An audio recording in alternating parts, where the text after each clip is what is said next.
안녕하세요, 가치환입니다. 11월 2일 목요일 국내 시장이 마감되었습니다. 자, 정말 이게 얼마만인지 오랜만에 코스피 코스닥이 급등으로 마무리되었어요. 특히 코스피는 갭 상승으로 출발했음에도 불구하고 갭을 메우기보다는 오히려 시가보다 더 상승이 나오면서 오늘 1.8%의 급등이 나왔습니다. 그리고 코스닥은 무려 4.5%의 폭등이 나왔어요. 마찬가지로 갭 상승으로 출발했었고 코스피와는 다르게 오후장에 더 힘을 내면서 거의 종가가 최고가에서 마무리되었습니다. 그래서 정말 얼마만인지 모르겠지만 굉장히 반가운 상승이 나왔고 한번 시총 상위 종목들을 살펴볼게요. 자, 먼저 코스피를 보면 오늘은 반도체, 2차전지, 그리고 자동차들 대부분의 업종들이 급등이 나왔습니다. 그동안 시장 흐름 대비 강세 흐름이 나왔었던 에너지 관련주라든지 밑에 보시는 KB금융, 금융주도 국채금리 상승에 따라서 나쁘지 않은 흐름이 나왔었거든요. 하지만 오늘은 반대로 하락 마감했고 또 코스닥도 제약주하고 게임주를 제외하고 전 종목이 모두 급등이 나왔습니다. 특히 에코프로 그룹주의 급등이 돋보이는 것 같고 2차전지 관련주 LNF도 12%의 급등이 나왔죠. 그래서 오늘은 낙폭 과대주의 강한 반등이 나왔다고 볼 수 있고요. 이어서 코스피의 수급을 살펴볼게요. 자, 오늘은 코스피가 크게 반등했음에도 불구하고 외국인의 순매수 규모는 많지 않았던 것 같습니다. 반면에 기관 쪽에서는 이틀 연속으로 많은 순매수가 들어오면서 오늘의 반등을 주도했다고 생각이 되고요. 그리고 코스닥은 역시 코스닥 쪽에서는 외국인하고 기관의 많은 순매수와 함께 오늘 강한 상승이 나올 수가 있었고 오늘의 수급을 살펴보면 그동안 한 달 내에 있어서 가장 많은 순매수 규모라는 것을 볼 수가 있어요. 그래서 이런 흐름들이 내일도 이어질지 계속 한번 살펴봐야 되겠죠. 그리고 삼성전자, 오늘 삼성전자는 다소 아쉬운 상승이 나왔지만 외국인이 거의 보름 만에 2,000원 가까운 많은 순매수가 들어왔고 기관도 같이 소폭이지만 동반 매수 흐름이 나왔습니다. 그래서 주가의 상승폭은 아쉬웠다고 해도 외국인의 매수 규모, 엄청난 매수가 들어왔고 그동안 연속적인 매도 흐름을 봤을 때 그런 흐름을 돌릴 수 있나? 이런 기대감을 가져볼 수 있는 많은 순매수가 들어왔습니다. 자, 그리고 SK 하이닉스도 마찬가지로 외국인의 많은 순매수가 들어왔죠. 800억 정도 들어왔네요. 반면에 오늘 2차전지 관련주가 급등이 나왔잖아요. 하지만 지금 LG 에너지 솔루션하고 삼성 SDI, 배터리 셀 기업들의 주가를 보면 여전히 외국인의 순매도는 이어지고 있습니다. 그래서 이런 부분을 조금은 찝찝하게 볼 수 있고 그리고 포스코 퓨처엠이라든지 에코프로비엠 모두 10% 이상의 급등이 나왔어요. 하지만 앞서 배터리 셀 기업과는 다르게 외국인의 순매수가 들어왔지만 금액 자체는 그렇게 많지는 않습니다. 과거의 매도 금액을 살펴보면 결코 압도할 수 있는 매수 금액은 들어오지 않은 만큼 과연 추세 상승의 변곡점인지 과연 오늘이 찐 반등인지 그거는 조금 더 지켜봐야 될 것 같습니다. 자, 그럼 이어서 주체별 매매 동향에 대해서 살펴보도록 하겠습니다. 11월 2일 외국인이 가장 많이 매수한 종목은 삼성전자, SK하이닉스, 하나마이크론, 삼성전자 우선주, LG이노텍. 여기 LG이노텍을 제외하면 1위부터 4위까지 모두 반도체 업종이에요.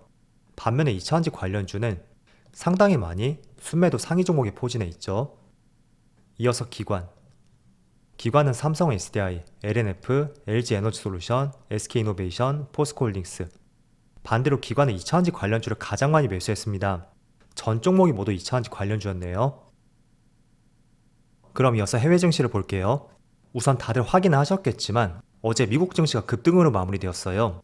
나스닥이 1.6% 급등이 나왔었고 그리고 S&P 500도 1% 상승이 나왔습니다. 그리고 아마도 2시를 기준으로 해서 파월 의장의 연설이 나왔었고 다행히도 시장은 긍정적으로 해석을 해서 거의 종가가 최고가에서 마무리가 되었습니다. 그래서 이런 부분이 국내 시장에게도 오늘 크게 전달이 되는 것 같고요. 그리고 추가적으로 반도체 지수를 보면 어제는 무려 반도체 지수가 2.3% 급등이 나왔어요. 그래서 전체적으로 모든 시장의 흐름이 좋았었고 그게 오늘 국내 시장으로 연결이 되었고 특히 그동안 낙폭이 과대했던 업종들, 그런 업종들이 1순위로 올라가는 것 같습니다. 그리고 아시아 증시를 보면 일본도 1% 상승이 나오고 있고 대만은 2%, 그리고 중국 증시는 보합이네요. 때문에 오늘 국내 시장뿐만 아니라 현재 나스닥 선물지수도 견조한 흐름이 나오고 있고 아시아권 시장까지 모두 좋은 흐름이 나오는 것 같습니다. 일단 제가 어제 영상에서 오늘 새벽에 FMC를 주목해보자 한 차례 이런 말씀 드렸습니다. 자, 그런데 발표했던 내용들을 보면 우리가 생각했던 예상대로 흘러갔어요. 11월 금리 인상도 동결이 되었고 심지어 다음 달 12월에도 동결 가능성이 상당히 높아졌습니다. 그리고 무엇보다 중요한 것은 이번 달 금리 동결이 만장일치로 통과가 되었어요. 그래서 지금의 기준금리의 위치가 앞으로도 최고치가 될 것이라는 기대감을 상당히 낳았던 하루였다고 볼 수 있습니다. 그래서 이번 달 금리 동결은 예상을 했던 거였고, 그걸 조금 더 힘을 실어줄 수 있는 만장일치의 의견까지, 그건 다음 달에도 금리 동결을 예상해 볼 수가 있고, 앞으로도 금리 인상은 끝나지 않았을까, 거기에 대한 힘을 더 실어준다고 생각이 돼요. 그래서 오늘 국내 증시가 급등이 나오고 있고, 특히 지금 촬영 시점이 2시가 조금 안 되었거든요. 그런데 지금 코스닥이 4% 급등이 나오고 있어요. 오후장마저도 계속 올라가고 있죠. 그래서 미국 증시라든지 다른 아시아 시장에 비해서도 국내 증시가 훨씬 좋은 흐름이 나오고 있다고 볼 수 있고, 이런 부분은 한 가지 요소가 더 있는 것 같아요. 일단은 첫 번째로 오늘 아침에 10월 무역 수지가 발표가 되었어요. 자, 그런데 여기 데이터를 보시면 5개월 연속으로 무역 수지 흑자를 달성했고, 여기 하늘색이 수출이고요. 그리고 여기 조금 진한 색깔 있죠? 이거는 수입액을 나타내는 것이에요. 그런데 살펴보면 7월을 기점으로 해서 수출과 수입 모두 증가하는 흐름이 나오고 있습니다. 그래서 6, 7월 같은 경우에는 어쨌든 흑자를 달성했다고 해도 수출과 수입이 모두 감소하는 흐름이 나왔잖아요. 그런데 7월을 기점으로 해서 지금 4개월 연속으로 증가세를 보여주고 있고, 그리고 또 한 가지는 어제 특히 반도체 지수의 강세 흐름이 나왔었죠. 그 결정적인 이유가 드디어 D램과 낸드 가격이 동시에 반등을 했다. 굉장히 고무적인 기사가 나왔습니다. 지난 2년 동안 계속 하락세를 보여주었었고, 최근 들어서 D램이 조금은 반등세가 나왔었죠. 하지만 낸드는 여전히 하락세가 나왔었고, 그런 부분을 끝낼 수 있는 동시에 가격 상승, 그건 앞으로의 반도체 산업에 대해서 계속 기대를 해볼 수 있다고 보고 있습니다. 그래서 이 차트를 한번 보시면요, 조금 작게 나와서 자세히 보일지 모르겠지만 가장 밑에 있는 것이 2021년 7월 30일이에요. 거의 2년 전의 가격이고, 그때부터 지금까지 보면 왼쪽이 D램이고 오른쪽이 낸드예요. 자, D램은 10월 들어서 15% 증감이 있었고, 그동안은 계속 마이너스였거든요. 그게 최근 들어 조금은 둔화가 되었지만 어쨌든 계속 마이너스를 유지했었고, 낸드 같은 경우에도 마찬가지로 2년 만에 처음으로 빨간불이 들어왔습니다. 그래서 이런 흐름 같은 경우에는 굉장히 긴 시간 동안에 이런 흐름이 유지된 만큼 또 가격의 반등이 나왔을 때도 상당 부분 그런 흐름이 이어질 가능성이 높습니다. 그래서 반짝 반등에 그칠 것이다. 물론 그럴 수도 있겠죠. 그렇지만 긴 시간 동안 내림세를 보였던 만큼 변화된 흐름에 대해서도 우리가 조금은 기대치를 높여볼 수 있는 것도 나쁘지 않다고 생각이 되거든요. 그래서 국내 증시는 전날의 미국 증시의 흐름과 더불어서 10월 무역 수지 흑자라든지 또 추가적으로 국내 대표 산업이라고 할 수 있는 반도체죠. 특히 D램과 낸드 쪽에서 동시에 가격 반등이 나왔다. 그 부분이 오늘 국내 시장을 크게 밀고 있는 주된 이유가 되는 것 같습니다. 자, 그래서 오늘 대부분의 업종들이 상승이 나오고 있지만 그래도 삼성전자나 SK하이닉스보다 2차전지 관련주들, 삼성 SDI라든지 에코프로비엠 지금 12%의 급등이 나오고 있네요. 그리고 LNF도 마찬가지로 12% 급등이 나오고 있습니다. 일단은 반도체에 조금 더 큰 이슈가 나왔다고 생각이 되는데, 오늘은 전체적으로 시장 분위기가 좋다 보니까 아무리 반도체 쪽에 좋은 소식이 나왔다고 해도 시장이 돌아설 것이라는 그런 기대감 때문에 낙폭 과대주 위주로 2차전지라든지 로봇 관련주들, 그런 업종들이 오늘 더 강세 흐름이 나오는 것 같습니다. 자, 하지만 2차전지가 오늘 강세 흐름이 나온다고 해서 일봉으로 볼게요. 저는 계속 말씀을 드리고 있죠.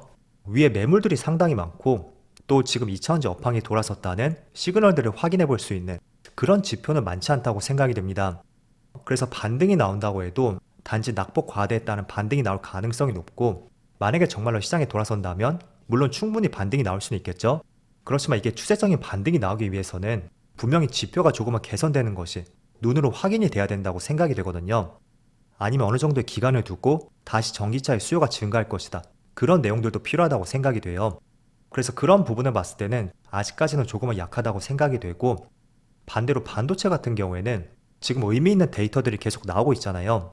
어제 실적 발표를 했었던 미국의 AMD 반도체 같은 경우에도 데이터 센터의 반도체 수요가 급증하고 있다는 좋은 내용도 나오고 있고, 10월 기준으로 낸드 플래시라든지 D램까지 모두 동시에 가격 반등이 나왔다는 것도 조금 더 2차전지보다는 전망이 맑다고 생각이 됩니다. 그래서 약간의 차이를 조금 두셨으면 좋겠고요. 그렇지만 물론 시장이 많이 빠졌다는 것은 그보다 좋은 호재는 없다고 생각이 됩니다. 아무리 많은 호재가 있다고 해도 저는 개인적으로 가장 큰 호재라는 것은 시장이 많이 빠졌을 때, 그걸 능가할 수 있는 호재는 없다고 생각이 되거든요. 그래서 그런 생각들을 한번 대입해보면 지금이 바닥권이라고 가정했을 때 많은 업종들이 일정 부분 반등이 나올 가능성도 있을 거예요. 그렇지만 어느 정도 시장이 올라온다면 그때부터는 제가 생각했던 그런 내용들 꼭 한번 떠올려 보셨으면 좋겠습니다. 그래도 모처럼 이렇게 크게 반등이 나와서 오늘은 정말 즐거운 하루가 되지 않았을까 저는 그렇게 생각이 되고요. 그런데 오늘 이렇게 크게 반등이 나왔다고 해서 그동안 워낙 많이 빠졌던 만큼 별로 티는 나지 않는 것 같아요. 그래서 아직까지는 갈 길이 멀지 않나 이런 생각이 드네요. 자, 어쨌든 오늘 FMC는 굉장히 긍정적으로 마무리가 되었고 이제는 내일 발표를 앞두고 있는 미국의 고용보고서라든지 애플의 실적까지 이 부분을 한 번 더 주목해 봐야 될 것 같습니다. 그래서 오늘과 내일 중요한 이벤트가 있는 만큼 이게 하나의 변곡점이 되어서 이번 달은 시장에 추세적인 상승이 나올 수 있는 그런 한 달이 되기를 기원해 보면서 오늘 영상 마치도록 하겠습니다. 그럼 편안한 저녁 되시고요. 저는 내일 영상에서 다시 찾아뵙도록 하겠습니다. 감사합니다.